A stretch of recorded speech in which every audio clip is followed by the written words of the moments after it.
এখন তো আর দখলদার নাই, এখন আছে। এই চাঁদাবাজি দখলদারি মুক্ত বাংলাদেশ আমরা করতে চাই। বলবেন তার প্রমাণ কি? আপনারা পারবেন।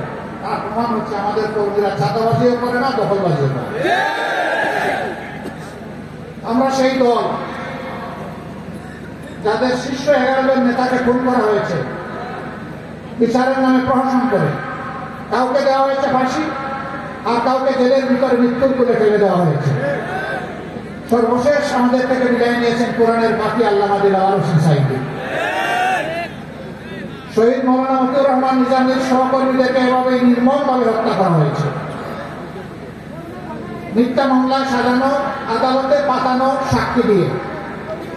এখন মামলার বাদীরা এবং সাক্ষীরা বলছে যে যারা আমাদেরকে জোর করে সেদিন এই মামলা দায়ের করিয়েছিল এবং সাক্ষী দিয়েছিল, এখন তাদের বিরুদ্ধে আমরা মামলা করব। এটি আল্লাহর খেলা। তুইজ্জু মান তাশাউ ওয়া তুযিল্লু মান তাশাউ বিয়াদিকাল খায়র ইন্নাকা আলা কুল্লি শাইইন কাদির। আল্লাহ ইজ্জত দেওয়ার মালিক, ইজ্জত কেড়ে নেওয়ার মালিক। আল্লাহ বাংলাদেশে আরো অনেক কিছু দেখাবেন ইনশাআল্লাহ। আমার সম্মানিত ভাইয়েরা, আমাদের এতগুলা সন্তান জীবন দেয়নি যে বাংলাদেশে এখনো চাঁদাবাজি চলবে। এতগুলা সন্তান জীবন দেয়নি যে এখনো দখলদারি চলবে। এতগুলা সন্তান জন্ম দেয়নি এখনো ভাগ বাটুরা করে সর্বত্র ঘুষ বাণিজ্য চলবে, এমনকি মামলা বাণিজ্যও চলবে। এর জন্য আমাদের সন্তানেরা জীবন দেয়নি। 34,000-এর মধ্যে আমাদের সন্তানেরা জীবনের তরে পঙ্গু হয়ে গিয়েছে।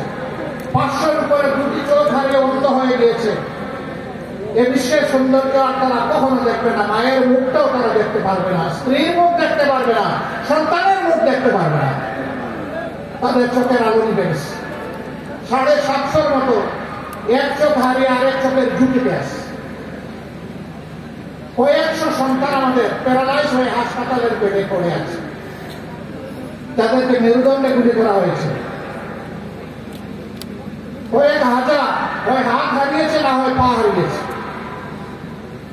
এতগুলো মানুষের প্রতি, জীবনের প্রতি, রক্তের প্রতি, লাল রক্তের প্রতি গাদ্দারি করা চলবে না। এই রক্তের আমানত রক্ষা করতে হবে, সম্মান দেখাতে হবে। তাই আমাদের সন্তানদের স্লোগান ছিল মাত্র একটা, উই ওয়ান্ট জাস্টিস। আমরা সর্বক্ষেত্রে ন্যায় বিচার চাই, আমরা বৈষম্য চাই না। আমরা আমাদের সন্তানদেরকে, গর্বের সন্তানদেরকে কথা দিচ্ছি, তোমরা যেমন জীবন দিয়ে জাতিকে আরেকবার স্বাধীনতা এনে দিয়েছ, আমরা প্রয়োজনে জীবন দিয়ে তোমাদের দাবি পূরণ করবো ইনশাআল্লাহ। আল্লাহ যেন এই তৌফিক আমাদেরকে দান করেন। আমরা একটা সাম্যের বাংলাদেশ করতে চাই।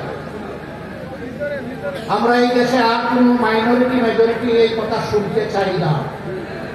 কিসের মেজরিটি আর মাইনরিটি? বাংলাদেশে যারাই